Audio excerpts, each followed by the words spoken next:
Olá! Hoje no Boa Vontade Entrevista, você confere a homenagem a Oswald de Andrade, um dos maiores nomes do modernismo brasileiro. E quem conversa conosco é o professor de literatura comparada da UERJ, João César de Castro Rocha. Tudo bem, professor João César? Tudo bem, obrigado. Prazer recebê-lo aqui na Boa Vontade TV. Obrigado pelo convite. E falar de Oswald de Andrade é sempre um prazer, né? Um grande ícone da literatura brasileira. Eu queria que o senhor falasse a respeito, que a gente sabe que Oswald teve uma influência muito grande na Semana de Arte Moderna. Assim, em linhas gerais, o senhor poderia falar para a gente o que representou esse evento de 22? Foi um evento que, visto retrospectivamente, ou seja, a partir da nossa perspectiva contemporânea, é um dos eventos-chave da cultura brasileira no século XX. E a pretensão dos modernistas em 1922 era uma pretensão bastante modesta. Eles desejavam apenas reformular e refundar a cultura brasileira através das artes. O principal objetivo da Semana de Arte Moderna era promover uma modernização radical da arte e da cultura brasileira. E ele irrompe com isso um movimento modernista, né? Quem foram os principais expoentes desse movimento? Há um núcleo duro que é fundamental no princípio do movimento. Há dois nomes que são verdadeiramente indispensáveis, que é o Mário de Andrade e o Oswaldo de Andrade, que principiam com uma amizade muito grande. O Oswaldo conhece o Mário em 1917, numa circunstância muito curiosa que depois nós podemos comentar, e há outros artistas que se reúnem aos dois.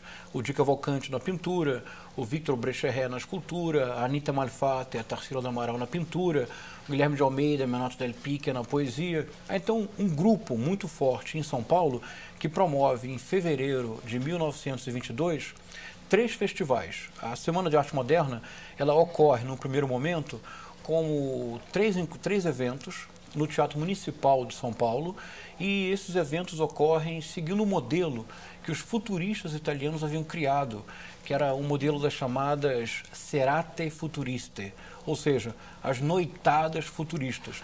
Porque nas noitadas futuristas havia um pouco de tudo. Havia teatro, teatro de variedades, teatro tradicional, havia música, havia dança, havia declamação de poesia moderna, havia exposição de pintura moderna, havia concertos de música moderna. Então, a Semana de Arte Moderna tinha como pretensão ser um grande festival que apresentaria para a cultura brasileira a arte moderna, a arte de vanguarda. Todas as manifestações artísticas foram contempladas, né? Inclusive Vila Lobos também participou. Exatamente, Há um ponto curioso na Semana de Arte Moderna, porque é uma ausência fundamental, que é o teatro. Todas as manifestações artísticas estão contempladas, de fato. A pintura, a escultura, a poesia, portanto, a literatura, a música com Vila Lobos, mas não houve na Semana de Arte Moderna o teatro em si. Em parte, isso é um dado muito interessante, quer dizer, a modernização do teatro brasileiro terá um equivalente com a famosa encenação do Vestido de Noiva, do Nelson Rodrigues, mais de 2 décadas depois. Mas, em alguma medida, seria interessante pensar que na Semana de Arte Moderna o teatro ainda não está perfeitamente configurado como teatro moderno, porque, na verdade, os artistas modernos eram eles mesmos muito teatrais no seu cotidiano.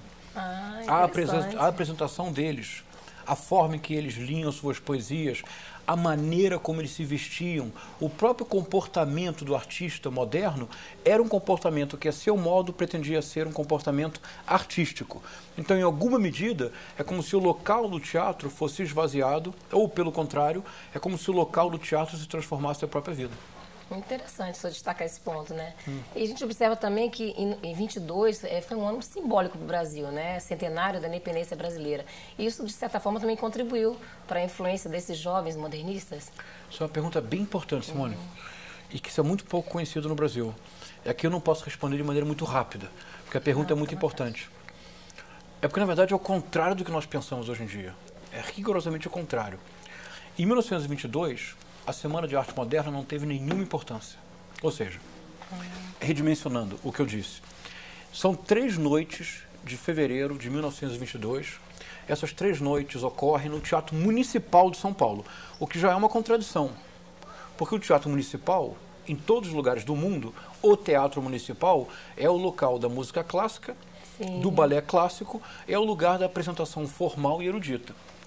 A Semana de Arte Moderna ocorre no Teatro Municipal de São Paulo e é financiada por um grande intelectual que também é um grande empresário do café, que é o Paulo Prado, que já é uma contradição em termos. Sim.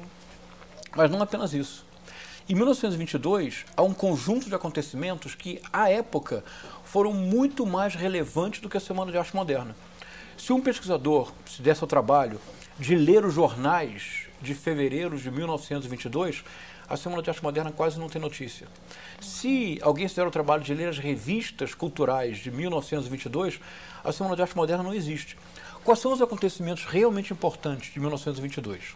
O primeiro deles é o centenário da Independência, que começou naturalmente no dia 7 de setembro de 1922, foi uma exposição internacional que reuniu, portanto, expositores dos 5 continentes e que teve um sucesso popular tão grande que permaneceu no ano de 1923. Rapidamente, porque senão fica uma resposta muito longa, 1922 é o ano da fundação do Partido Comunista Brasileiro, é o ano do primeiro levante político dos tenentes, o famoso episódio dos 18 do Forte, e mais, 1922 é o ano que o presidente Epitácio Pessoa cria o Museu Histórico Nacional, que está aqui na Praça 15. É verdade. Simbolicamente isso é fundamental, porque quando a República se estabelece, em 1889, há uma proibição para a circulação de objetos relacionados à monarquia. 1922, portanto, assiste, de um lado, a Semana de Arte Moderna, que é a ruptura com o passado, e a criação do Museu Histórico Nacional, que era a criação de uma ponte entre o presente republicano e o passado monárquico. E, em 1922, a Semana de Arte Moderna não teve nenhuma importância. Como é que eles foram recebidos, né, pela plateia, pela sociedade da época? Meio conservadora ainda. Foram recebidos com absoluta surpresa e algo que os deixou muito satisfeitos, com vaias ininterruptas. O que para um artista de vanguarda, a vaia é o verdadeiro aplauso. Porque se você quer romper com o padrão estabelecido, se você recebe aplauso, é porque você não rompeu com nada.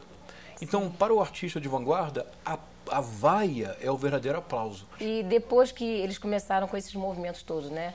Os que eram considerados passadistas, aderiram de alguma forma, aceitaram? Como é que foi? Essa é uma questão evolução. Essa é uma questão interessante. Houve 2 homens que funcionaram um pouco como autênticas pontes entre o passado, o simbolista parnasiano, e o presente, na época, modernista. Um deles é um poeta, que é um dos mais importantes e comovedores poetas brasileiros, que é o Manuel Bandeira. O Manuel Bandeira principiou a carreira como simbolista, teve um certo flerte com o parnasianismo pela época e depois se incorpora perfeitamente ao modernismo e escreve alguns dos versos mais coloquiais e comovedores da poesia brasileira. E um dos primeiros líderes do modernismo, o Graça Aranha, é um homem que vem da escola do Recife, que é de 1870. Então houve alguns intelectuais que conseguiram fazer uma ponte entre o passado e o presente. O próprio Oswaldo de Andrade, que nasceu em 1890, na infância do Oswaldo de Andrade, São Paulo era uma província, muito longe de ser a metrópole que é hoje em dia. E depois eles acompanharam todo esse processo de evolução, de reurbanização das cidades, inclusive. Exatamente, né? O progresso veio para ficar. Professor. Exatamente. Em alguma medida, a Semana de Arte Moderna em São Paulo é uma resposta forte a esse país que se modernizava e a cidade que se tornava pela primeira vez uma metrópole. Tá certo, professor. A gente vai só para um rápido intervalo, ok? Claro. Nós estamos conversando com o professor de literatura comparada da UERJ, o professor João César de Castro Rocha, a respeito de Oswald de Andrade, um dos expoentes do movimento modernista do Brasil e que exerceu inúmeras atividades ligadas à literatura. Ele foi jornalista, poeta, romancista e autor de peças teatrais. Voltamos em instantes, mas você pode participar do programa enviando sugestões, comentários, opiniões para o nosso e-mail entrevista@boavontade.com. Até já!